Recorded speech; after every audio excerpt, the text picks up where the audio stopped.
नमस्कार। पत्रिका टीवी की खास प्रोग्राम पत्रिका मंच में आपका स्वागत है। पत्रिका मंच में शख्सियत से हम आज आपको मिलवाने जा रहे हैं। ये शख्सियत बेहद खास है। इन्होंने अपने हौसलों के दम पर अपनी एक नई उड़ान भरी। आज हम आपको मिलवाने जा रहे हैं भारतीय सेना के जवान रहे उदयवीर सिंह जी से। क्या है उदय जी की कहानी, जानते हैं उन्हीं की जवानी। मैं उदयवीर सिंह यादव 24 सितंबर 1988 को भारतीय सेना की सिग्नल कोर में भर्ती हुआ जी। सिग्नल कोर में भर्ती होने के बाद में मैंने एक स्पेशल तरह की ट्रेनिंग ली, ऑपरेटर स्पेशल जी। ऑपरेटर स्पेशल एक स्पेशल तरह की ट्रेनिंग होती है, और ये लेने के बाद में जब मेरी ट्रेनिंग कंप्लीट हो गई तो मेरी पोस्टिंग श्रीनगर में हुई। और उस समय श्रीनगर में इंसर्जेंसी एरिया था और काफ़ी डिस्टर्ब चल रहा था श्रीनगर उस समय। और जब मेरी श्रीनगर में पोस्टिंग हुई तो उस समय काफ़ी स्नोफॉल भी हुआ था और 20 साल का रिकॉर्ड टूटा था। जब मैं गया तो एकदम इन्वायरमेंट मेरा चेंज हो गया, एकदम वार्म वेदर से जब कोल्ड वेदर में गया तो वहाँ पर सर्वाइव करना भी बहुत मुश्किल था। 6 फीट बर्फ गिरी हुई थी, लेकिन फिर भी आर्मी ज्वाइन की थी तो बुलंद हौसलों के साथ में मैंने वहाँ पर अपने आप को सेटल किया और श्रीनगर में अपनी सेवाएं दी। श्रीनगर में 1 साल की सेवा देने के बाद में फिर मेरा ट्रांसफ़र उड़ी कर दिया गया। उड़ी एक पाकिस्तान से बिल्कुल अटैच्ड एरिया है और काफ़ी सेंसिटिव है। वहाँ पर हमने अपनी जो मैंने स्पेशल ट्रेनिंग ली थी उसका जो काम था वो मॉनिटरिंग का था हमारा, और वो मैंने बखूबी अंजाम दिया उसको। उसके बाद में श्रीनगर से जब मेरा 3 साल का टेन्योर पूरा हो गया तो मेरी पोस्टिंग रानीखेत में हुई जी। रानीखेत में पोस्टिंग होने के बाद में यहाँ पर मैं मेरा प्रमोशन हो गया था, सिग्नल मैन से मैं नायक बन गया था। और रानीखेत में तकरीबन मैं 3 साल रहा, और रानीखेत में एक अलग तरह का वर्क था जो कि डिफरेंट था बिल्कुल श्रीनगर से। यहाँ पर फिर 1 साल के बाद में मेरा ट्रांसफ़र पिथौरागढ़ हो गया। हाँ जी। और पिथौरागढ़ में फिर मैंने वहाँ जाकर के जो अपने जो काम था हमारा स्पेशल, वो काम क्या मैं डिस्क्राइब नहीं कर सकता बिकॉज वो डिफेंस के तरीके से है। हाँ। तो वो भी काम मैंने काफ़ी अच्छी तरीके से किया और वहाँ पर भी मेरे को अप्रेजल मिला। हाँ। जब रानीखेत में मेरा 3 साल का टेन्योर हो गया तो मेरी पोस्टिंग भटिंडा में हुई, 17 वायरलेस में। तो वहाँ भटिंडा में मेरे को आए हुए 2 महीने हुए थे कि मुझे एक स्पेशल टास्क दिया गया कि जो आर्मी के व्हीकल्स खराब हो जाते हैं उनको हम भटिंडा से दिल्ली सीओडी कैंट में उनको शिफ्ट करना था। तो हम 3 लोग थे और जो आर्मी के खराब व्हीकल्स थे वो मालगाड़ी में लोड होकर के हम लोग जा रहे थे। तो मालगाड़ी भटिंडा से चलती हुई अम्बाला करनाल होते हुए वो तुगलकाबाद यार्ड में आकर के सुबह रुक गई। हाँ। अब तुगलकाबाद यार्ड में क्या था कि वो वहाँ से कोई ज़्यादा डिस्टेंस नहीं था दिल्ली कैंट का, लेकिन हमारी जो बोगी थी उसको शंटिंग करके और उसको दिल्ली कैंट ले जाना था। लेकिन रेलवे वालों ने क्या है कि शंटिंग की स्पीड थोड़ी तेज़ रखी, और मैं जिस वैगन में बैठा हुआ था उसके बैक साइड से उन्होंने शंटिंग कर दिया। शंटिंग करते ही क्या है, मेरे को जोर का झटका लगा, और जोर का झटका लगते ही मैं ट्रैक के बीच में गिर गया। और ट्रैक के बीच में गिरते ही क्या हुआ कि मेरे दोनों हाथ तो ऐसे रह गए, और जो मेरे पैर थे वो पटरी के ऊपर आ गए, और उन पटरी के ऊपर से उसका मालगाड़ी का व्हील निकल गया। व्हील निकलने के बाद में एकदम में ही सब कुछ चेंज हो गया। एक तो मैं एकदम नॉर्मल आदमी था, एकदम में मेरे साथ ये बहुत भयंकर दुर्घटना हो गई। ये दुर्घटना होती ही जो मेरे साथ में जेसीओ साहब थे वो मेरे पास में आए, और उन्होंने मेरे को उस समय कुछ भी नहीं बताया, बोला कि मामूली चोट लगी है। मतलब तब तक आपको नहीं पता चला था कि आपके साथ इतनी बड़ी दुर्घटना हो चुकी है? यस मैडम, तब मेरे को पता नहीं था क्योंकि मैं बिल्कुल होश में था जी। और मैंने सोचा मैं गिरा हूँ तो छोटी मोटी चोट लगी होगी। और मेरे साथ जो जेसीओ साहब थे उन्होंने भी मेरे को नहीं बताया कि यादव मैं अभी एक एम्बुलेंस लेके आता हूँ और आपको मिलिट्री हॉस्पिटल ले चलते हैं दिल्ली कैंट। तो उन्होंने क्या किया कि आर्मी रेलवे की एम्बुलेंस और रेलवे के डॉक्टर को मैनेज किया, और मेरे को उठा करके वो एम्बुलेंस में दिल्ली बेस हॉस्पिटल में लेके चले गए। तब तक मेरे को अंदाज नहीं था कि मेरे साथ इतनी बड़ी दुर्घटना हो चुकी है। जैसे ही मैं दिल्ली बेस हॉस्पिटल में गया तो डॉक्टर ने चारों तरफ से मेरे को अटेंड किया, और अटेंड करते ही उन्होंने एक्सीडेंट की जो सीरियसनेस है उसको देखते हुए तुरंत मेरे को ओटी में शिफ्ट कर दिया। जैसे ही ओटी में शिफ्ट किया तो एक वहाँ पर एक फॉर्म भराना होता है कि मान लीजिए आप ओटी में ले जाते हैं तो साइन करना होता है उसके अंदर। तो बोला कि भाई इनका एक्सीडेंट हुआ है, इसके ऊपर कौन रेस्पॉन्सिबिलिटी रहेगा, कौन साइन करेगा। तो मैं उस समय होश में था, तो मैंने डॉक्टर साहब को कहा कि साहब लाइए मेरे को कहाँ साइन करने हैं, मैं साइन करता हूँ उसको। अच्छा। तो डॉक्टर साहब भी आश्चर्य से मेरे को देखने लगे। उन्होंने बोला कि आपको पता है कितना बड़ा एक्सीडेंट हुआ है ये? मैंने कहा साहब जो होना था वो हो गया, आप बताइए कहाँ साइन करने हैं। तो जहाँ उन्होंने मेरे से साइन करा के तुरंत एक अंदर ओटी ऑपरेशन चल रहा था, और जैसे ही वो आया मेरे को तुरंत अंदर ले लिया।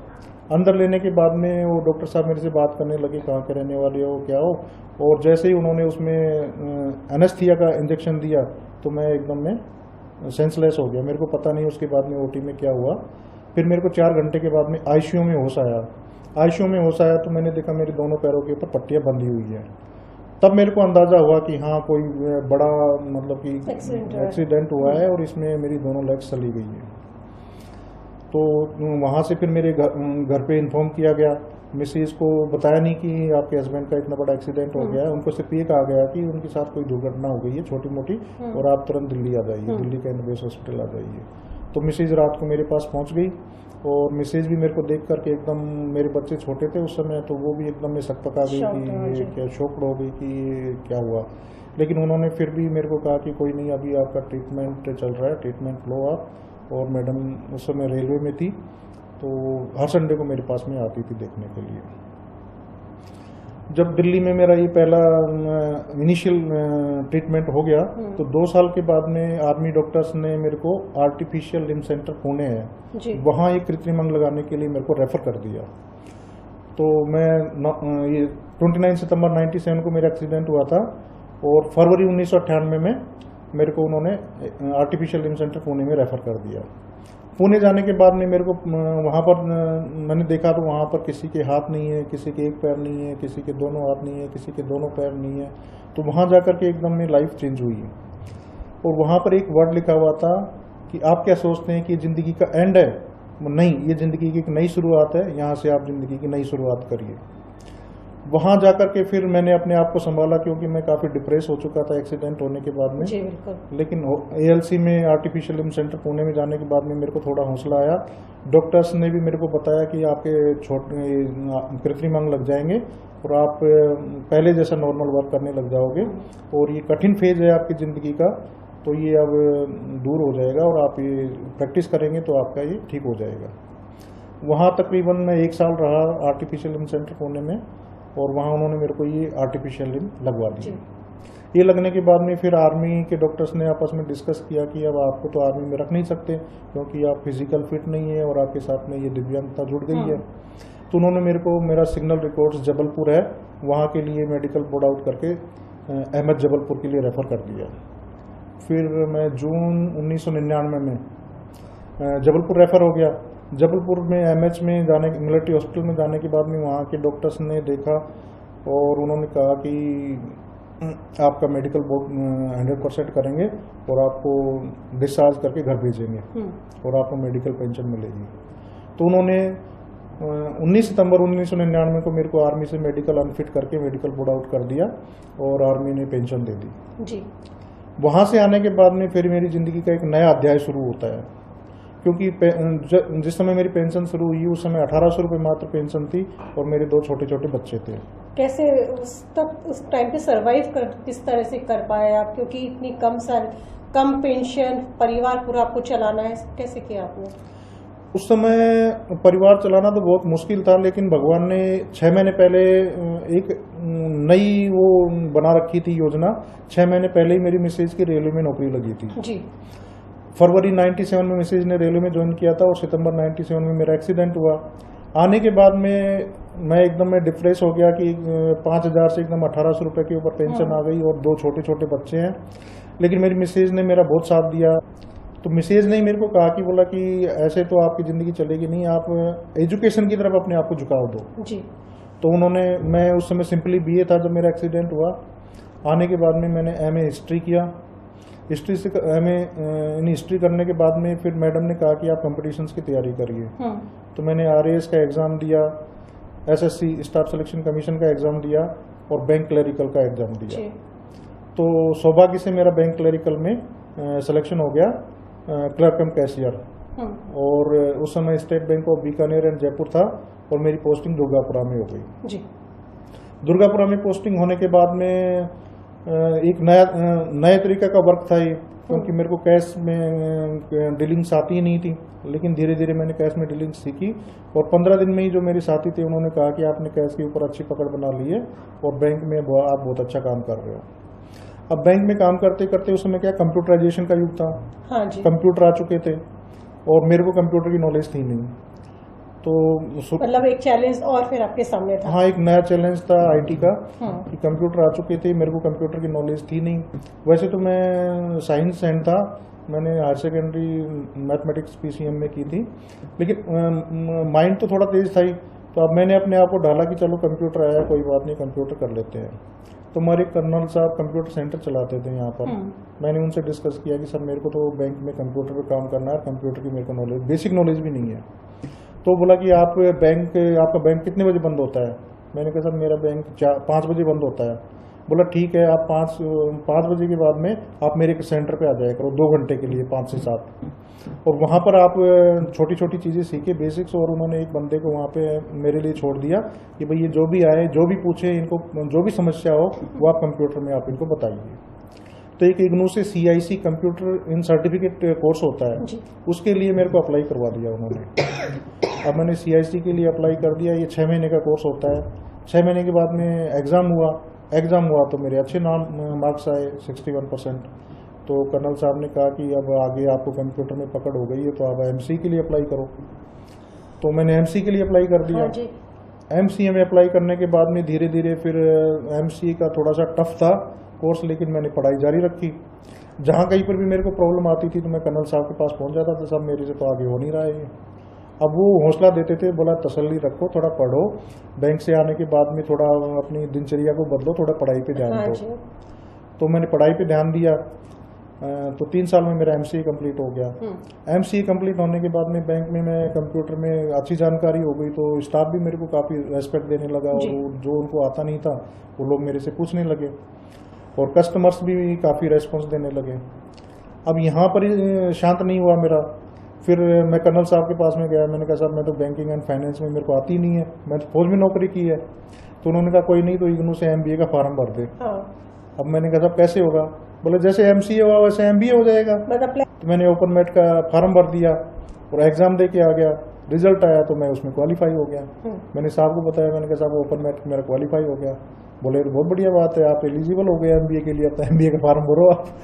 अब साहब ने, मैंने कहा साहब मैं तो अटक जाऊंगा, मेरे को ये असाइनमेंट वगैरह और ये बैंक से आप बहुत मुश्किल होंगे, क्योंकि उस समय मेरा प्रमोशन भी हो गया था असिस्टेंट मैनेजर का। मैंने कहा पहले तो मैं क्लर्क था तो 5 बजे फ्री हो जाता था, अब असिस्टेंट मैनेजर बनने के बाद में तो मेरे को 8 बजे तक बढ़ गई, जिम्मेदारी बढ़ गई मेरी। बोला कोई नहीं तू कर लेगा, तो फॉर्म भर दे और कर लेगा। अब मैंने लास्ट में जाकर के वो 2 साल के अंदर MBA भी कंप्लीट हो गया। MBA कंप्लीट होने के बाद में बैंक में फिर मैं डिप्टी मैनेजर बन गया। डिप्टी मैनेजर बनने के बाद में बैंक में काफ़ी अच्छा चला और दो डिग्री हो गई, MBA हो गया, MCA हो गया, तो कहीं पर भी टेक्निकली हैंड स्ट्रोंग हो गया मेरा। उसके बाद में फिर मेरा प्रमोशन मैनेजर का हो गया। मैनेजर का प्रमोशन होने के बाद में मेरे को एक स्पेशलाइज्ड ब्रांच होती है फॉरेक्स की, उसमें लगा दिया। उसमें स्पेशल वर्क होता है, ये अपने एक्सपोर्टर इंपोर्टर होते हैं इनका जी। उसमें मेरे को नॉलेज नहीं, लेकिन क्या है कि वो ग्रेस्पिंग पावर मेरी ठीक थी। जहाँ पर भी मैं वो गया फॉरेक्स में, तो बोला कभी फॉरेक्स में काम किया है क्या आपने? मैंने कहा नहीं ऐसा मैंने तो नहीं किया फॉरेक्स में काम। बोला यहाँ तो काम करना बहुत टिपिकल है, बहुत सेंसिटिव कस्टमर आते हैं, बहुत बड़े बड़े कस्टमर आते हैं। तो शुरू में तो मेरे को भी लगा, मैंने कहा मैं कहाँ आ गया, क्योंकि मैनेजर साहब ने भी कहा कि बोला यहाँ तो बहुत मतलब रेस्पॉन्सिबिलिटी वाली काम है। अब मेरे साथ थे जो मेरे कोलिग्स थे, मैंने कहा भाई मेरे को तो हो नहीं पाएगा। बोले यादव सर आप तो बैठो और नहीं आता है तो धीरे धीरे हमसे पूछ लेना, आप काम करना शुरू करो। अब मैंने फॉरेक्स में काम करना शुरू किया, तो शुरू के 1 महीने तक तो दिक्कत आई, फिर सारा जो वर्क है वो निकल गया।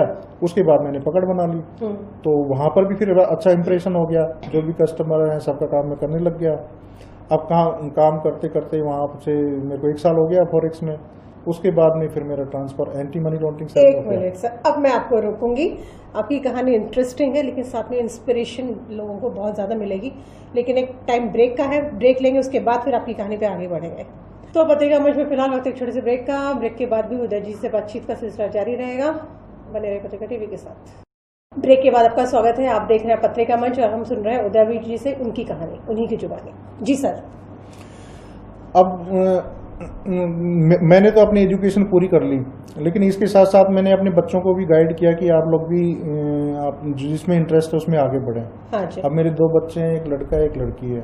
बेटा बड़ा है, तो बेटे का भी इंजीनियरिंग कॉलेज में एडमिशन हो गया, तो मैंने उसको यही कहा कि चलो इंजीनियरिंग में हो गया, आप इंजीनियरिंग करो। बेटी मेरी थोड़ी ज़्यादा इंटेलिजेंट है। हाँ। उसने आर्मी इंस्टीट्यूट ऑफ टेक्नोलॉजी से बीटेक करने के बाद में उसका IOCL में हो गया था, भाभा एटॉमिक रिसर्च सेंटर में हो गया था, लेकिन उसने हायर एजुकेशन को चुना। उसने गेट में 2016 में 207 रैंक हासिल की और कोई भी PSU ज्वाइन नहीं किया। फिर उसने फाइनली IIT बॉम्बे से M.Tech किया और इस साल 10 अगस्त 2019 को उसका IIT बॉम्बे से M.Tech कंप्लीट हो गया है। तो दोनों बच्चों अच्छी, आपने बच्चों की बहुत अच्छी और हाई एजुकेशन दी दोनों बच्चों को बहुत अच्छी एजुकेशन दी। मैडम भी मेरी पढ़ी लिखी है, जहाँ भी मैं कहीं अटकता हूँ मेरे को हमेशा सपोर्ट में खड़ी रहती हैं और कभी उन्होंने मेरे को ये फील नहीं होने दिया कि मेरे साथ में ये एक कमी है जिसकी वजह से आपको पीछे मुड़ करके देखना पड़े। आपका नाम भी लिम्का बुक में दर्ज हुआ, वो उसके पीछे की कहानी वो क्या है, क्यों कैसे दर्ज हो पाया आपका नाम? मैडम मेरा नाम इंडिया बुक ऑफ रिकॉर्ड्स में दर्ज हुआ है। एक्चुअली में मैं एक साइट देख रहा था, एक मेरे मित्र हैं लक्ष्मीकांत सिरके, तो उन्होंने वो जब मेरा एक्सीडेंट हुआ था तो मैं 2011 में आर्टिफिशियल लिम्ब बनवाने के लिए गया था, तो उनका नया एक्सीडेंट हुआ था 2011 में। तो वो जब मेरे को आर्टिफिशियल लिम्ब सेंटर पुणे में मिले तो काफी हताश थे। तो मैंने उनको पॉजिटिव एनर्जी दी, उनको प्रेरणा दी कि आपका एक हाथ एक पैर नहीं है, देखो मेरे तो दोनों पैर नहीं है, लेकिन आपको हताश होने की जरूरत नहीं है। हाँ। मैंने कहा मैं कार चलाता हूँ, स्कूटर चलाता हूँ, आप भी अपने आप को थोड़ा स्ट्रॉन्ग बनाइए और मतलब कि पॉजिटिव एनर्जी लाइए अपने आप में। अब लक्ष्मीकांत सिरके ने मेरी बात को बहुत सीरियसली लिया। उसने वहाँ से ट्रीटमेंट कराने के बाद में वो अपने रायपुर आए। रायपुर आने के बाद में उन्होंने कार खरीदी। कार खरीदने के बाद में उन्होंने कई रिकॉर्ड बना दिए। अच्छा। फिर उनका नाम उन्होंने इंडिया बुक ऑफ रिकॉर्ड्स के लिए अप्लाई किया तो उनका नाम इंडिया बुक ऑफ रिकॉर्ड्स में आ गया। उन्होंने मेरे को फ़ोन पे बताया, बोला आप तो मेरे गुरु हो और मेरा नाम तो इंडिया बुक ऑफ रिकॉर्ड्स में आ गया, लेकिन आप तो कुछ कर ही नहीं रहे हो। हाँ। तो मैंने भी क्या है कि ऐसे ही एक सिंपल सी एप्लीकेशन लिख करके उसमें अपने एजुकेशन के डाटा और वो भेज दी इंडिया बुक ऑफ रिकॉर्ड्स में। तो वहाँ से फ़ोन आया इंडिया बुक ऑफ रिकॉर्ड्स से कि आपका तो काफ़ी स्ट्रगल है, दोनों पैर नहीं है, 100% डिसेबिलिटी है और उसके बाद में भी आपने हायर एजुकेशन वो भी MC और MBA किया है, तो आपका नाम इंडिया बुक ऑफ रिकॉर्ड्स में दर्ज होगा। तो मैंने कहा सब मेरे को क्या करना है उस चीज़ के लिए? बोला आप एक तो आपका एक्स-सर्विसमैन का सर्टिफिकेट, बैंक में जॉब कर रहे हो उसका आई कार्ड, और जो आपकी ये डिग्रीज़ हैं MCA, MBA और MA की, ये तीनों डिग्रीज़ के पेपर्स आप हमें उपलब्ध करवा दीजिए। अब मैंने उनको ये चीज़ें उपलब्ध करवा दी तो उन्होंने मेरा नाम इंडिया बुक ऑफ रिकॉर्ड्स में दर्ज कर दिया। उन्होंने कहा कि आपका ये जो नाम आया इंडिया बुक रिकॉर्ड्स में, ये राजस्थान पत्रिका में भेजेंगे आपको। तो मैंने उनको जो इंडिया बुक ऑफ रिकॉर्ड्स का सर्टिफिकेट था और जो मेरी फ़ोटो थी वो उनको दे दी। तो उन्होंने एक लेटर बना करके राजस्थान पत्रिका के ऑफिस में भिजवा दिया और राजस्थान पत्रिका के ऑफिस में फिर ये 3 सितंबर को CT+ में ये मेरी न्यूज़ छपी। और छपने के बाद में जब मैं बैंक में गया तो मेरे स्टाफ ने बोला कि आपका नाम तो अखबार में आया है, राजस्थान पत्रिका में आया है। तो काफ़ी वो फिर नोटिस बोर्ड के ऊपर भी वो लगा कि राजस्थान पत्रिका में आपका नाम आया है। और मेरे बड़े अधिकारी हैं उन्होंने मेरे को काफ़ी प्रशंसा की, बोला बहुत अच्छा है, आपका स्ट्रगल काफ़ी अच्छा चल रहा है और आप इसी तरह चलते रहें। इतना जो आपका स्ट्रगल रहा, इतनी सारी चीज़ें आपके साथ हुई, इतनी बड़ा एक्सीडेंट आपका और दोनों पैर आपको खोने पड़े, वो जो दौर था किस तरह से आपने निकाला? कभी वो हताशा वाली जो चीज़ आपने बोली भी थी कि कहीं ना कहीं आपको हताशा हुई थी? मैडम एकदम एक चलता फिरता आदमी हो, नौजवान हो और उसके साथ में एकदम में ऐसा हादसा हो जाए तो वो एक क्या है कि एक अर्श से फर्श पे गिरने वाली बात हो जाती है। और मैं अर्श से एकदम फर्श के ऊपर आ गया था। और आने के बाद में फिर यहाँ मैंने एक नई जिंदगी देखी, लोगों का एटीट्यूड देखा तो एक बिल्कुल डिफरेंट पाया, एक फिजिकली फिट से दिव्यांग होने के बाद में। लेकिन मैंने अपने आप को 3 साल तक मैं ऐसे दौर में रहा कि जहाँ मेरे को पता ही नहीं था कि जिंदगी का क्या आगे क्या मकसद है। लेकिन ऊपर वाले ने जो मेरे को ये ज़िंदगी बख्शी है और जो इतना संघर्ष करने का मेरे को हौसला दिया है, तो अब मेरे में हिम्मत आ गई है कि अब जो ऊपर वाला मेरे को ज़िंदगी दे रहा है और जो आगे चल रहा है वो मेरे ख्याल से इसीलिए मेरे को ये ऊपर वाले ने ज़िंदगी दी है कि आगे कुछ मैं कोई ऐसा काम कर सकूं कि जो याद किया जाए काफ़ी समय तक। ये पॉजिटिव सोच है, आप किससे ज़्यादा से मान के चलता हूँ। आपने बोला कि लोगों को एटीट्यूड में चेंज पाया, किस तरह का चेंज आपने महसूस किया था? एटीट्यूड एक्चुअली में क्या है कि जो फर्स्ट इम्प्रेशन आदमी जब पहले देखता है तो ये सोचता है कि इसके तो दोनों पैर नहीं है, ये क्या करेगा। और ये मैं आपको वाकया बता ही देता हूँ। जब मेरी पहली पोस्टिंग बैंक में हुई तो मैं दुर्गापुरा ब्रांच में गया, तो वहाँ पर ब्रांच मैनेजर के सामने 4-5 कस्टमर थे। मैं भी गया ब्रांच मैनेजर के चैम्बर में, एंटर हो गया तो मेरे को देखा डिसेबल्ड आदमी है, तो मेरे को उन्होंने पहले ही मना कर दिया, यहाँ कोई लोन नहीं मिलता और आपको कोई लोन नहीं मिलेगा। तो मैं सुनकर के सन्न रह गया, क्योंकि उन्होंने तो मेरी बात सुनी नहीं, उससे पहले ही उन्होंने डिसीजन दे दिया। अब मैंने साहब को बोला, साहब मैं लोन लेने नहीं आया हूँ, मैं तो ज्वाइन करने आया हूँ यहाँ पर। अब जितना उनका सुनना था कि वो साथ एकदम मेरे को हक्का बक्का देखते हुए रह गए कि आप ज्वाइन करने आए हो यहाँ पर। मैंने कहा साहब मैं ज्वाइन करने आया। तो उन्होंने तुरंत जोनल ऑफिस में फ़ोन लगाया, बोला साहब ऐसे ऐसे एक आदमी हैंडीकैप है, वो ज्वाइन करने आया है। तो जोनल ऑफिस ने बोला भाई ज्वाइन करा लो, ज्वाइन करने आया। तो हमने उनका अपॉइंटमेंट लेटर दिया है। तो ब्रांच मैनेजर की जो मैंने प्रतिक्रिया देखी वो एकदम मतलब कि ऐसी लगी कि एक्सीडेंट की वजह से वो मेरे को शायद इस तरह से ट्रीट कर रहे हैं। बिल्कुल। जब मैंने ज्वाइन किया तो फिर उन्होंने कहा कि आप काम क्या करोगे। मैंने कहा साहब मैं क्लर्क कम कैशियर हूँ। तो बोला आपने कभी कैश में काम किया है क्या। मैंने कहा साहब कभी कैश में काम तो नहीं किया, लेकिन मैं सीख लूंगा काम अगर आप काम दोगे तो उनकी प्रतिक्रिया ये थी कि कोई सीखने के लिए ब्रांच थोड़ी है, सीखने के लिए तो ट्रेनिंग सेंटर होते हैं।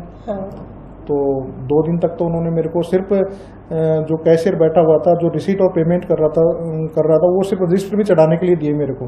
बोला आप रिसीट इधर चढ़ा लो और पेमेंट इधर चढ़ा लो। 2 दिन तक मेरे को ऐसा दिया तो मेरे को भी अजीब सा लगा। मैंने कहा ये तो कोई काम ही नहीं है।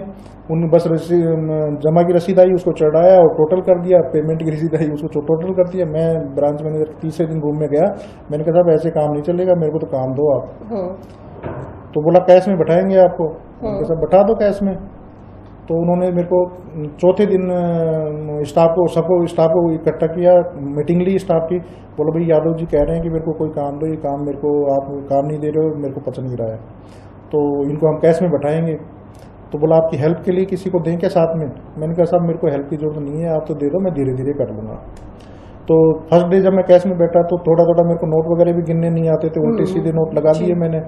शाम को जब हेड कैशियर को कैश दिया तो बोला यार आपने ये नोट सही नहीं लगाए, एक साइड में होते हैं व्हाइट वाले और अशोक स्तंभ वाले दूसरी तरफ होते हैं। मैंने कहा साहब कल से आपको शिकायत नहीं मिलेगी, आज मेरे को पता नहीं था। तो जब मैंने काम करना शुरू किया तो 5 दिन के बाद में तो हेड कैशियर बोलता है आप तो ऐसे काम कर रहे हो जैसे कि बहुत पुराने एम्प्लॉय हो बैंक के। और कस्टमर्स का भी जब मैं कभी जाता हूँ मतलब दुकान वगैरह पे या किसी नई जगह ट्रेन्स वगैरह में सफ़र करता हूँ, बस वगैरह में सफ़र करता हूँ, तो फर्स्ट इम्प्रेशन में देखते ही लोगों को ये लगता है कि भाई दिस पर्सन इज हैंडीकैप और वो सिंपैथी दिखाते हैं। तो मैं कहता हूँ मेरे को सिंपैथी दिखाने की जरूरत नहीं सर, मैं भी उतना ही कैपेबल हूँ जितना आप हैं। गवर्नमेंट सरकार की तरफ से कुछ इस तरह की योजनाएं हैं जो सरकार की तरफ से बताइए आप क्या। मैडम मैं एक किस्सा बताऊंगा तो ताजुब होगा आपको। मैं जानना चाहूँगी। एक क्या है कि मेडिकल सर्टिफिकेट बनाना पड़ता है हैंडीकैप को, और मेरी ये जो है डिसेबिलिटी है 100% है। आर्मी ने भी मेरे को 100% मेडिकल सर्टिफिकेट दे रखा है जी। मैं यहाँ जयपुरिया हॉस्पिटल में मेडिकल सर्टिफिकेट बनाने के लिए गया तो डॉक्टर साहब ने लिख दिया मोर देन 40% डिसेबिलिटी। मैंने कहा सर मेरी तो 100% है, आप मोर देन 40% क्यों लिख रहे हो। तो डॉक्टर साहब ने बोला नहीं हम तो हमारी तो रूल में यही है मोर देन 40% ही लिखते हैं। अब इनका एक सॉफ्टवेयर आया है UDID, यूनिक डिसेबिलिटी आइडेंटिफिकेशन। तो उसमें जब मेरा ये डाटा मोर देन 41% गया तो डॉक्टर ने 41% कर दिया उसको। अच्छा। जब सर्टिफिकेट मैंने शिकायत भी की, जनसंपर्क में भी कहा कि साहब मेरी तो 100% डिसेबिलिटी है, लेकिन वो 41% से आगे बात बढ़ी नहीं पाई। डॉक्टर साहब के पास मैं कई बार गया लेकिन उन्होंने कोई मेरे को सेटिस्फैक्टरी जवाब नहीं दिया। CMHO से भी मिला, मैंने कहा साहब मेरी तो 41% तो गलत है ये। तो गवर्नमेंट आप कहाँ मतलब इस डिसेबिलिटी के साथ में कहाँ मैं अपने आप को प्रेजेंट करूँगी साहब वो मेरा सर्टिफिकेट सही बने। लगता है कि जो हौसला था आपका, आप भारतीय सेना में रहे हैं उसकी वजह से ये कहीं ना कहीं आपके अंदर हौसला है। हाँ, ये भारतीय सेना में जो एक ट्रेनिंग होती है वो जो एक टफ ट्रेनिंग थी उसकी वजह से ये हौसला आया मेरे में। और हमारे ट्रेनिंग सेंटर में एक शब्द लिखा रहता था, ट्रेनिंग में जितना पसीना बहाओगे युद्ध में उतना ही खून बचाओगे। तो वो जो मैंने ट्रेनिंग की और वहाँ से होने के बाद में जब ये एक्सीडेंट हुआ तो वो जो मेरे अंदर ताकत आई कि भाई जो होना था वो तो हो गया, लेकिन अब मेरे को क्या है कि अपने बुलंद हौसले के साथ में चाहिए मैं धीरे धीरे काम करूं, लेकिन मेरे को काम करना है, रुकना नहीं है। तो मैं धीरे धीरे करके चलता ही रहता हूं और कहीं पर रुकता नहीं हूँ। सर फ्री टाइम मिलता है आपको, आपका शेड्यूल काफ़ी बिजी रहता होगा ऑफिस के अंदर, किस तरह से स्पेंड करते हैं, क्या करते हैं? फ्री टाइम में मैडम मैं म्यूजिक सुनने का बहुत शौकीन हूँ, और जब मेरा बैंक का इंटरव्यू हुआ था उस समय भी उन्होंने पूछा था कि आपकी हॉबीज़ क्या हैं, तो मैंने कहा मैडम मेरी हॉबीज़ हैं म्यूजिक सुनना।